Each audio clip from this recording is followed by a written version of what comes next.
This is the story of how my mistake, an accident basically, saved my mum's life, quite literally.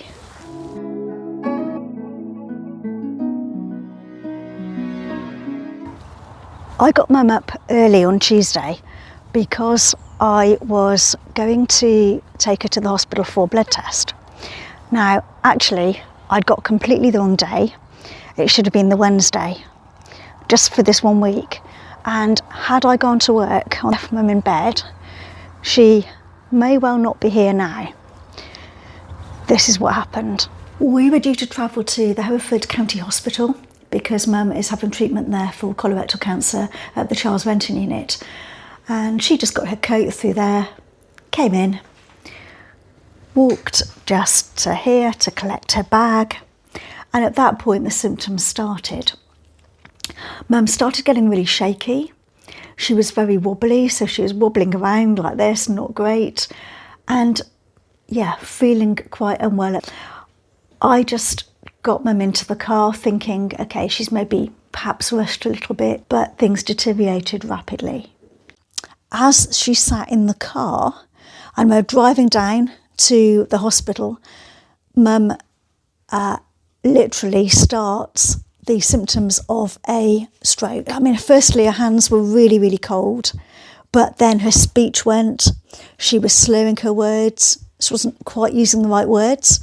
And that was when it got really scary. Now, for me, it was a scary drive to the hospital. It didn't take that long, to be honest. And could I have called an ambulance?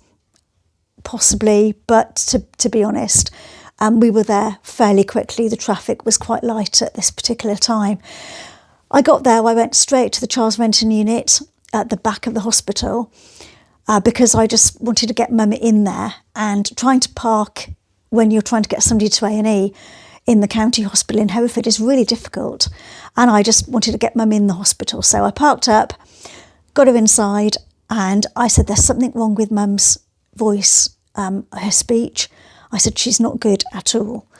And that's when they called a senior nurse in, and she took one look at mum. By now, she's literally shaking like this, and she'd got a headache, she'd got ear pain, and her speech was really, really slurred. So they called a porter really quickly. They got a wheelchair, of course, and they took us right round to A&E. I booked mum in, and as soon as you mention the word stroke, you get seen by the stroke team, and they are absolutely amazing, as are all the doctors and nurses at the county hospital. They are absolutely fantastic. We very quickly were assessed when they did the necessary paperwork, asking mum a few questions, and then we were taken really quickly to the CT scan. As soon as mum had had the CT scan, she was given aspirin to help treat the stroke, and her symptoms were still there at this point. She'd still got some slurred speech. The left side of her face just was drooping maybe very slightly when she smiled, and that was another kind of indication that something was going on.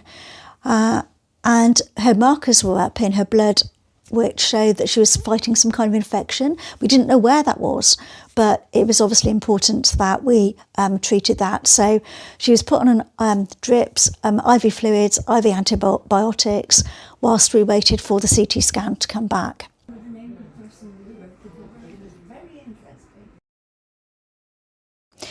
Thankfully, when the scan came back, things were not too bad. There wasn't a massive bleed happening, which was great. The small, tiny little bleeds cannot be seen on a CT scan. You need an MRI scan for that. And so today, mum went to the hospital again. I took her down there so that she could have an MRI scan. And we are now waiting for the results. The consultant was treating her for an TIA. Now, a TIA is sometimes called a mini stroke, and that is what they think happened. It lasted a couple of hours, and then the symptoms had subsided completely by then. A TIA is classed as a small stroke, like a mini stroke, and the symptoms can last from a few minutes to a few hours. They normally go away within 24 hours. whereas a stroke would last generally much longer than that, of course. Remember FAST, face, arms, speech, time. With a face, they may not be able to smile properly, they may have a droop in their mouth or by their eye. Their arms, they may not be able to raise both arms because of a weakness on one side. Their speech may be slurred, and even though the person might be awake, they may not be able to completely understand you. And if that's the case, it's time to call 999 and get help. If I had gone to work on the Tuesday, as I normally would, Mum would have still been in bed. She wouldn't have been at the hospital. She wouldn't have had the care that she got. She wouldn't have been treated immediately. And the TIA, the mini stroke, could have progressed massively. So I am just so grateful that I got the wrong day. It was a lucky accident. And yeah, please, if you're new to the channel, thank you for watching. Please consider subscribing. There will be loads of videos coming up. I'm starting the Couch to 5K tomorrow. So if you want to see how I get on, then please watch. And I'll keep you updated on how Mum does. Obviously, when we hear the results of the MRI scan, I will let you guys know. So yeah, thank you. And just fingers crossed.